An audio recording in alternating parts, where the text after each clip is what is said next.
अगर अपनी लाइफ में आप कुछ भी करना चाहते हैं या आप अपनी लाइफ को किस तरीके से मॉडिफाई करना चाहते हैं, ये आपके बिलीफ पर डिपेंड करता है।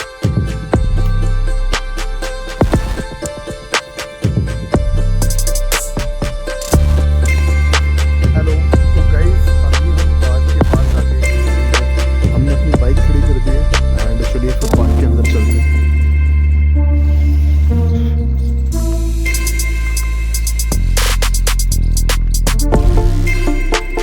और इसका रीजन बहुत सिंपल है कि आपकी बॉडी रनिंग को अंडरस्टैंड करती है, आपकी बॉडी रनिंग को महसूस करती है। तो गाइस बहुत जरूरी है आप भी रनिंग करा करिए।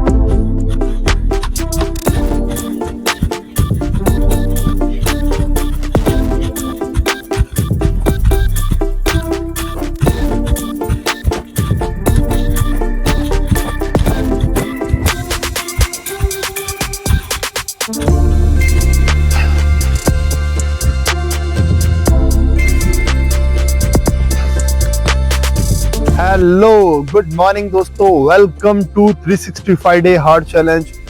365 डे हार्ड चैलेंज का आज है डे 10। आज 10वां दिन है दोस्तों। डबल डिजिट में हमारे दिन आ गए हैं गाइस। काफी अच्छा लग रहा है। मैं पिछले दिनों काफी एक्साइटेड और काफी अच्छा फील कर रहा था। बीच में एक दो दिन ऐसा आया जब मुझे लगा कि मैं इस चैलेंज में आगे नहीं बढ़ पाऊंगा, लेकिन मेरे सबकॉन्शियस माइंड में ये चीज जाके फीड हो गई है कि मुझे ये 365 डे हार्ड चैलेंज करना है। और यही चीज मैं आपको सिखाना चाह रहा हूं। मैं आजकल एक बुक भी पढ़ रहा हूं, the power of subconscious mind. उसके थ्रू भी मैं आपको समझाने की कोशिश कर रहा हूं कि अगर एक बार आपके सबकॉन्शियस माइंड में कोई चीज जाके फीड हो गई और वो हमेशा ट्रिगर कर रही है, तो आप जो भी कर रहे होंगे आपको हमेशा याद आएगा, अरे तेरा काम बाकी है, वो कर ले जाके। जैसे मान लीजिए कि आपने 365 डे हार्ड चैलेंज मेरे साथ फॉलो कर लिया, तो आप जो भी काम दिन में करेंगे, जो भी काम आप करेंगे, तो कहीं ना कहीं आपको ये दिमाग में रहेगा कि मुझे अपना चैलेंज भी कंप्लीट करना है। और इसी अवेयरनेस के लिए मैं ये 365 डे हार्ड चैलेंज लेके आया हूँ। और ये चैलेंज हमें हार्ड वर्क देता है, ये चैलेंज हमें डिसिप्लिन देता है, ये चैलेंज हमें नए नए चैलेंजेस देता है, डेली गोल्स देता है।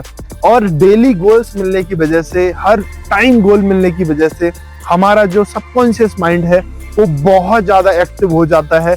और इसकी वजह से हमारा conscious mind and conscious body completely enjoy करती है इसके साथ में। तो गाइज मैं बहुत एंजॉय कर रहा हूँ, मेरी conscious body and conscious mind काफी एंजॉय कर रहे हैं ये 365 डे हार्ड चैलेंज। और इसके दिन आप भी मुझे लग रहा है एंजॉय कर रहे होंगे।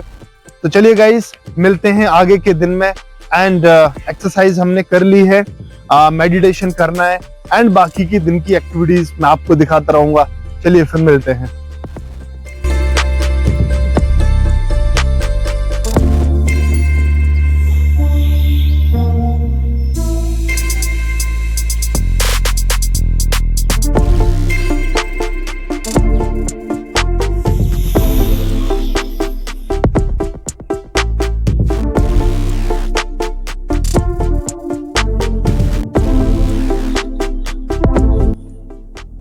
हेलो दोस्तों, तो आजकल हम बुक पढ़ रहे हैं the power of subconscious mind. And आज हमने पढ़ा कि मेंटल हीलिंग को मॉडर्न टाइम पे किन दूसरे नामों से जाना जाता है। तो हम मेंटल हीलिंग को नेचर का नाम दे देते हैं, हम लाइफ का नाम दे देते हैं, हम गॉड का नाम दे देते हैं, हम क्रिएटिव इंटेलिजेंस का नाम दे देते हैं, हम सबकॉन्शियस पावर का नाम दे देते हैं। ये पांचों चीजें जो हैं, इनको हम मॉडर्न टाइम पे मेंटल हीलिंग के नाम से जानते हैं। बाइबल कहता है, he goes into his closet and shut the door. The law of life is belief. कहने का मतलब है कि अगर अपनी लाइफ में आप कुछ भी करना चाहते हैं या आप अपनी लाइफ को किस तरीके से मॉडिफाई करना चाहते हैं, ये आपके बिलीफ पर डिपेंड करता है। जैसे फॉर एग्जांपल, मैं आपको बहुत ही सटीक एग्जांपल दूंगा कि आज के टाइम पे कुछ लोग मानते हैं कि भगवान होते हैं, लेकिन कुछ लोग नहीं मानते हैं। तो इसका सीधा सा मतलब है कि जो लोग मानते हैं कि भगवान होते हैं, इसका मतलब है कि उनका बिलीव है कि भगवान होते हैं। लेकिन जो लोग कहते हैं कि भगवान नहीं होता, तो उनका बिलीव है इस बात पे कि भगवान नहीं होता। तो हम अगर जिस चीज पे बिलीव कर लें वो चीज सही हो जाती है, अगर हम जिस चीज पे बिलीव नहीं कर रहे वो चीज गलत हो जाती है। तो हमने जाना पावर ऑफ बिलीव। जो पावर हमें बिलीव देता है, बिलीफ के बाद हमारे पास आते हैं थॉट्स।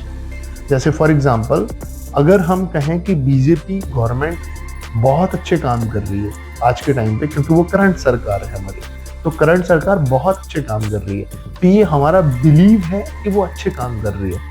उसके बाद हमारे दिमाग में थॉट्स आएंगे कि बीजेपी ने कौन से अच्छे काम किए हैं, तो जितने भी अच्छे काम उन्होंने किए हैं वो हमारे थॉट्स हो जाएंगे।